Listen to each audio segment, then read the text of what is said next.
Hello everyone, I'm Bald Dumbo Rat, or Jitterbug Jive, depending on what I'm doing.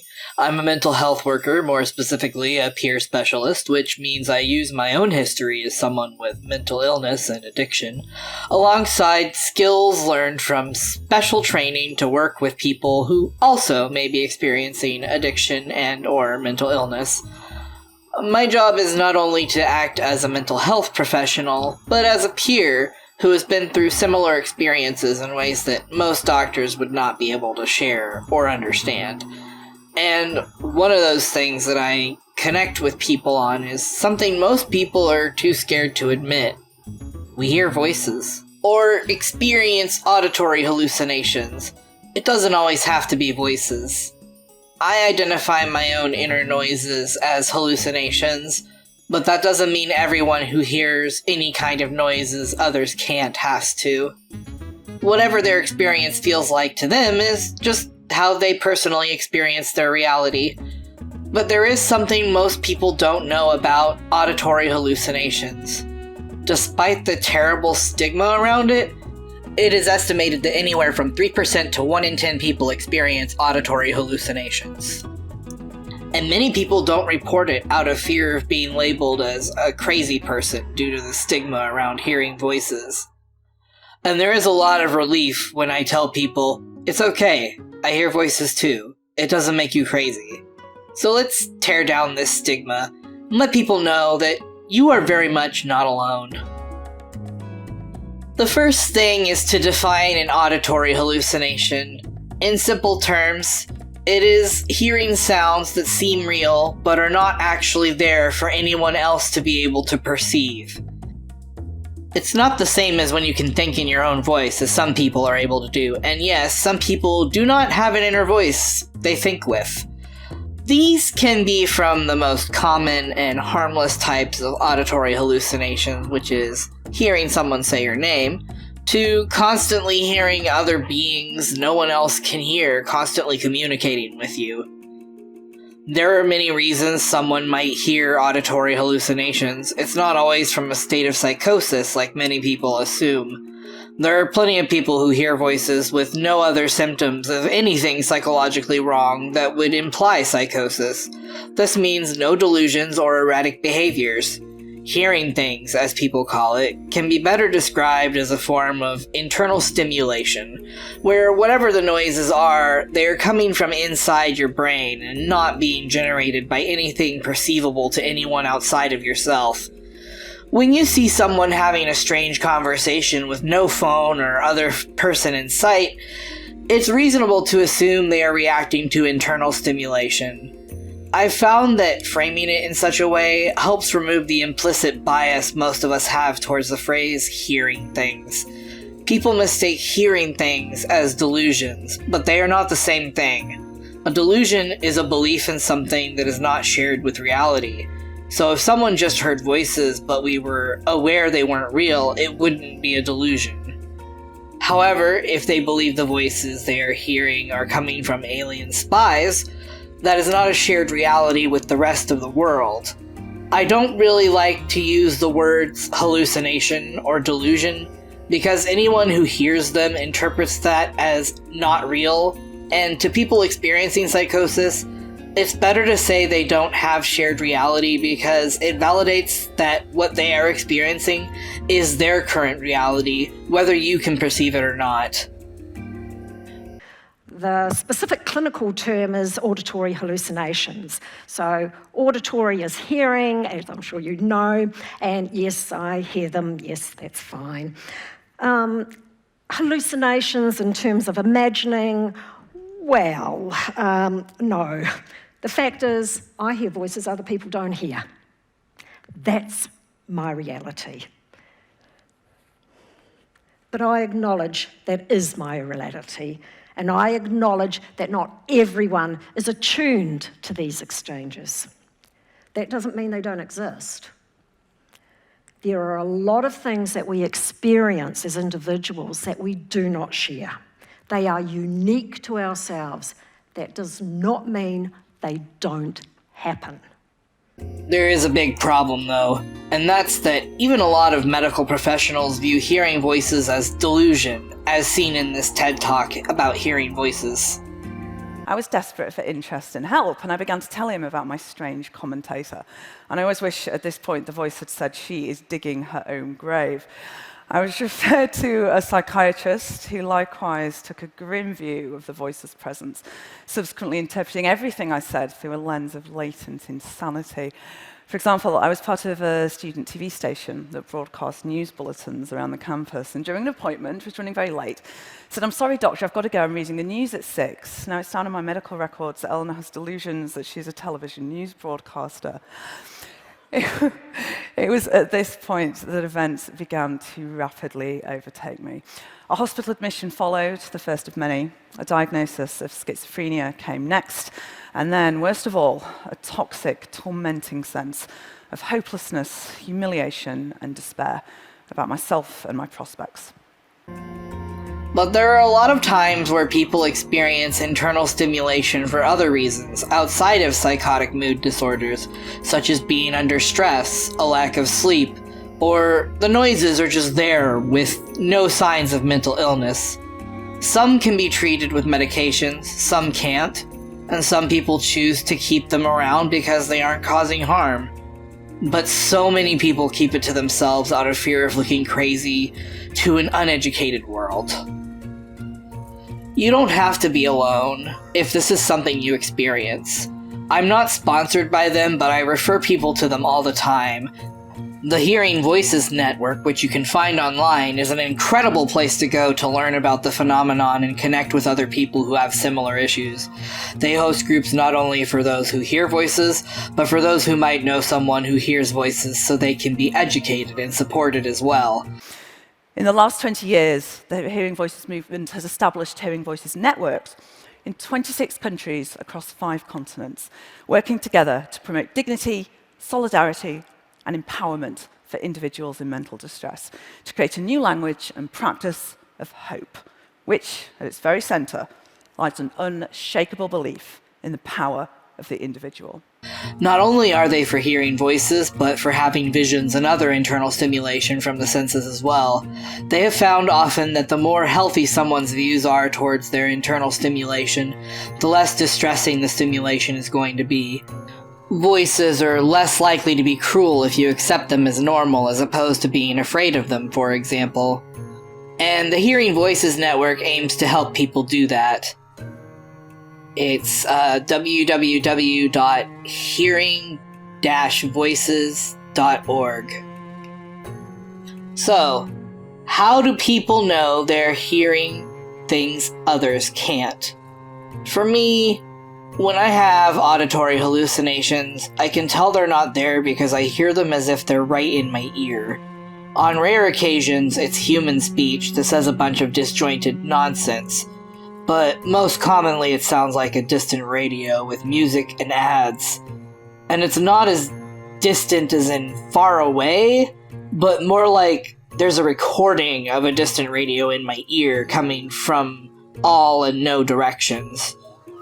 I don't know what anyone is saying or singing on this radio. It's too far away to make out, as if coming from another room. Oftentimes the sound also merges with the white noise around me, so it will sound like the air conditioner is also playing a quiet radio. This usually happens when under stress or having a lack of sleep, but it can happen during a manic episode as well, of course. And sometimes it just happens for no apparent reason. Of course, this isn't a universal experience. Some people can't really distinguish internal versus external voices, and some people have different ways of identifying that sound is coming from within them. So what's it like, this voice hearing thing? I'm sure you've asked yourselves. I'm a pretty garden variety voice hearer. All that happens is I hear people when they aren't in the room. And it's as clear and concise as if someone's directly in front of me. Okay? I tend to hear my voices from behind me, so I'll look round. Sometimes there's someone there, sometimes there isn't. but the experience is exactly the same. Like most voice hearers, I live in a world dominated by words. I am easy prey to the power of words.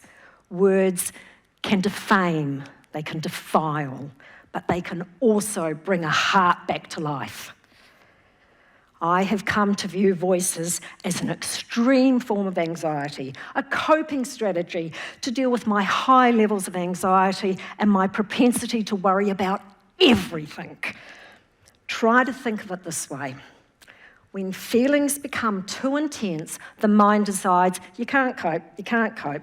So you cultivate a technique to ensure you will survive the onslaught and will not become overwhelmed by your emotions.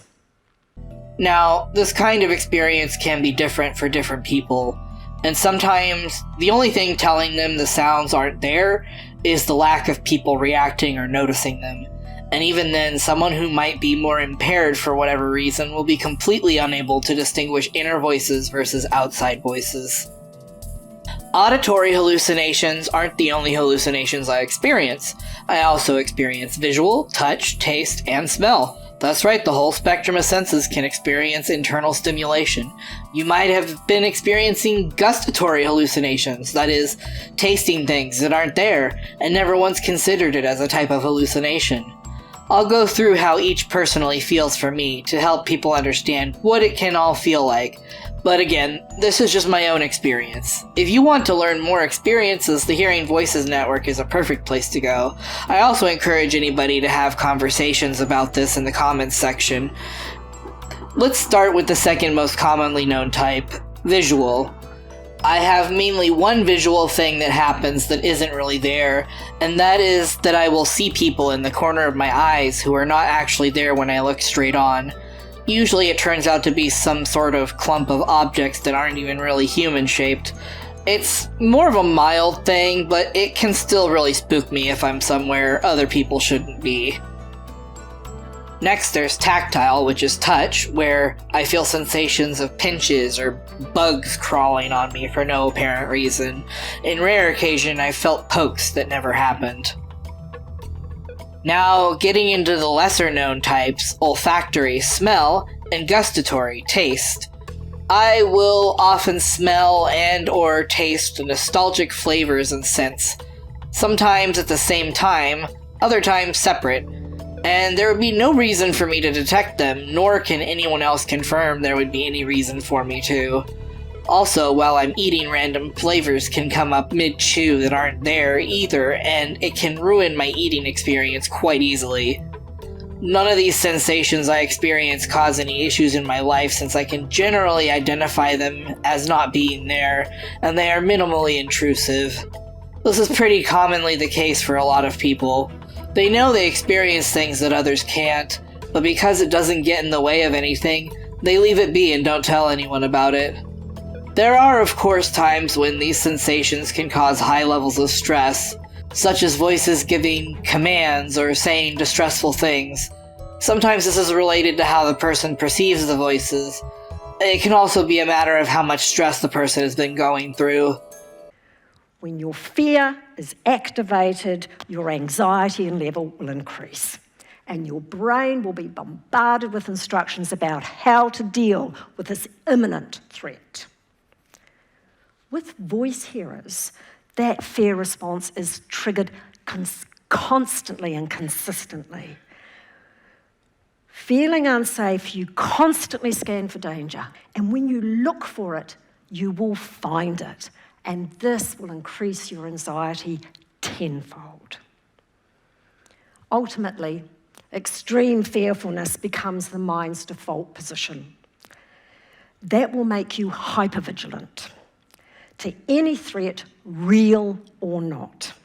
When that converts into unrelenting extreme fear, panic ensues, and that is incredibly debilitating. Stigma deeply affects how people react when they realize they hear voices. If someone thinks it makes them crazy and that's a negative thing, the voices are more likely to become hostile from the person's fears and doubts. But having been encouraged to see the voice, not as an experience, but as a symptom, my fear and resistance towards it intensified. Now, essentially, this represented taking an aggressive stance towards my own mind, a kind of psychic civil war. And in turn, this caused the number of voices to increase and grow progressively hostile and menacing. Helplessly and hopelessly, I began to retreat into this nightmarish inner world in which the voices were destined to become both my persecutors and my only perceived companions. They told me, for example, that if I proved myself worthy of their help, then they could change my life back to how it had been. And a series of increasingly bizarre tasks was set, a kind of labor of Hercules. It started off quite small, for example, pull out 3 strands of hair, but gradually it grew more extreme, culminating in commands to harm myself and a particularly dramatic instruction. You see that tutor over there? You see that glass of water? We have to go over and pour it over him in front of the other students, which I actually did, and which, needless to say, did not endear me to the faculty. In effect, a vicious cycle of fear, avoidance, mistrust, and misunderstanding had been established. This was a battle in which I felt powerless and incapable of establishing any kind of peace or reconciliation. I mean, if you have the stamp of mental illness on your forehead or on your dossier or whatever, you're not going to get a job. It's not like having diabetes or even cancer. It's one of the most stigmatized things that can happen to the person in our culture. And especially if some kid is having these visions and he's not knowing what's happening to him, and the doctor comes and says, "You're broken and you are this," you can imagine how that adds to the problem. Forming a healthier mindset around internal stimulation can reduce the severity of distressing input from voices. It's not always the solution, but it works with a lot of people who are mentally healthy otherwise, besides the internal sensations. And part of that can be made healthy too with the right guidance and self-care. And much more useful would be to try and deconstruct the message behind the words. So when the voices warned me not to leave the house, then I would thank them for drawing my attention to how unsafe I felt, because if I was aware of it, then I could do something positive about it. But go on to reassure both them and myself that we were safe and didn't need to feel frightened anymore. I would set boundaries for the voices and try to interact with them in a way that was assertive yet respectful, establishing a slow process of communication and collaboration in which we could learn to work together and support one another. Throughout all of this, what I would ultimately realize was that each voice was closely related to aspects of myself, and that each of them carried overwhelming emotions that I'd never had an opportunity to process or resolve. Memories of sexual trauma and abuse, of anger, shame, guilt, low self-worth. The voices took the place of this pain and gave words to it. And possibly one of the greatest revelations was when I realized that the most hostile and aggressive voices actually represented the parts of me that had been hurt the most profoundly. And as such, it was these voices that needed to be shown the greatest compassion and care. Please, I'm asking you, please don't be fooled by those negative images portrayed about voice hearers. They come from a place of arrogance and ignorance. This is not a lifelong affliction in which people are condemned to progressively decline in their mental well-being. I can assure you there are thousands of people who are getting on with their lives and continuing to thrive. I found the key. It's not easy, but it's absolutely doable. Through perseverance, support, and commitment to be proactive, I discovered a way to liberate myself as well as my voices. And we've started interviewing professionals that take a whole different approach to this problem. And in fact, some of the psychiatrists, psychologists we've interviewed, and we're posting them as well, claim or like to label many of these instances, not all of them, but many of them, as spiritual emergencies. And they believe, just like I do now, if you hold these people, if you don't stigmatize them, if you don't scare them with a label and tell them they're broken, and if you give them a place of support, that the psyche itself is self-healing.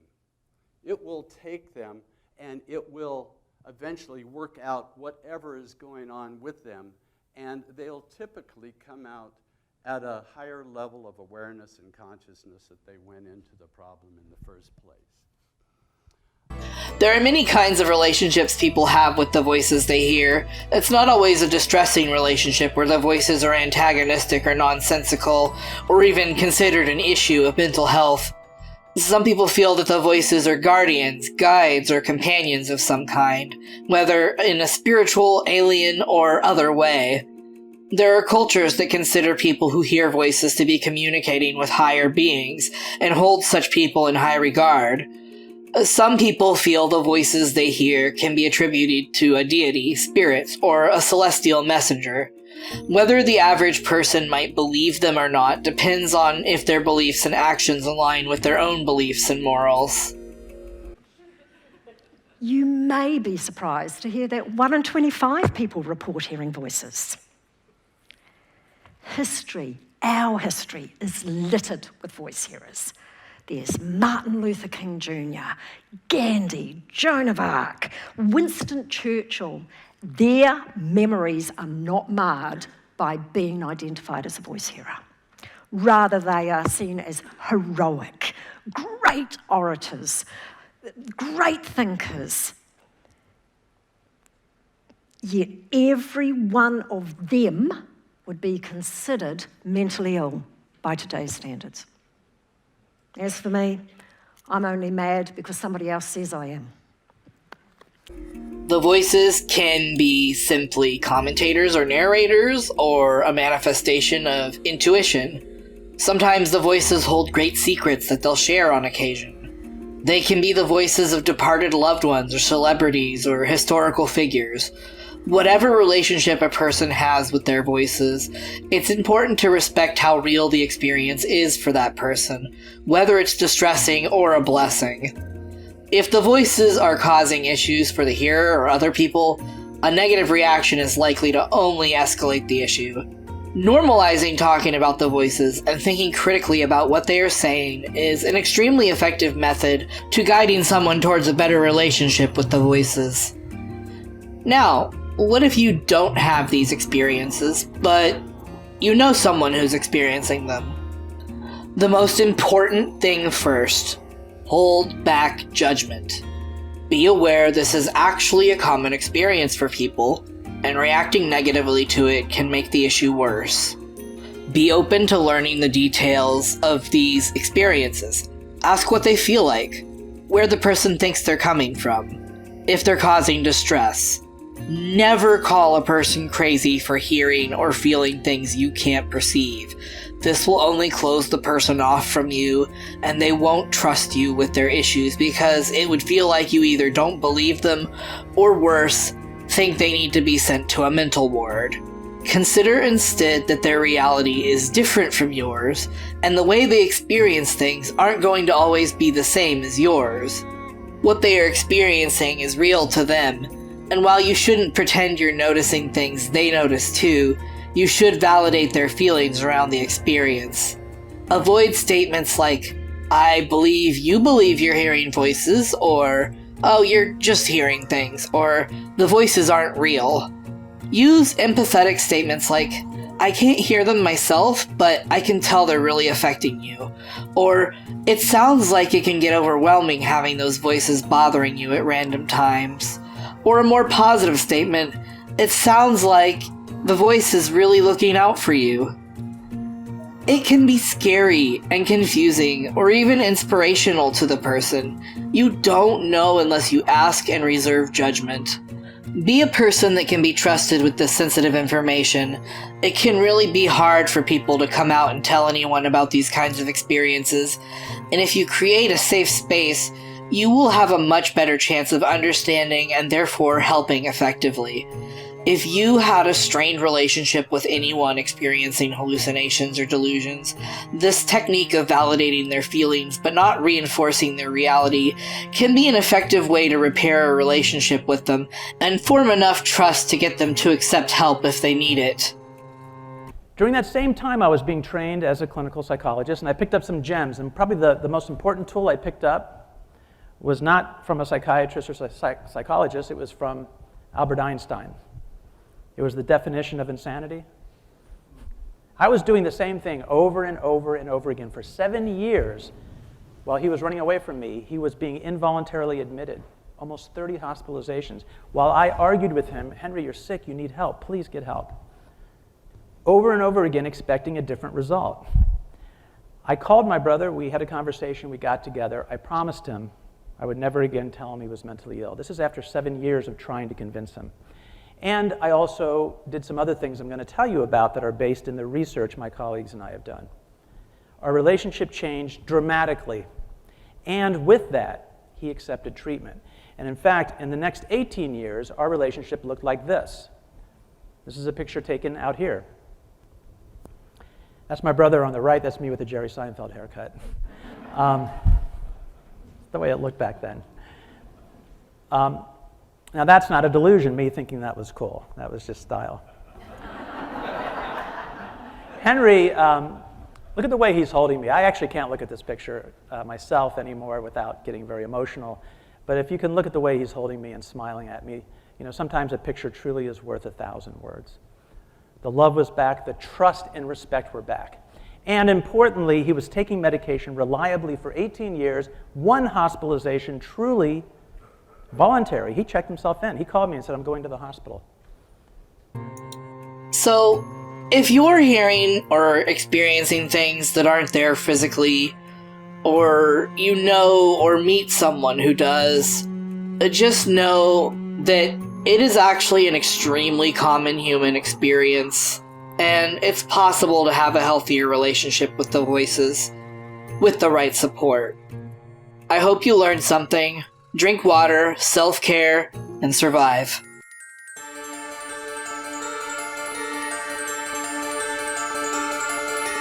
Thank you.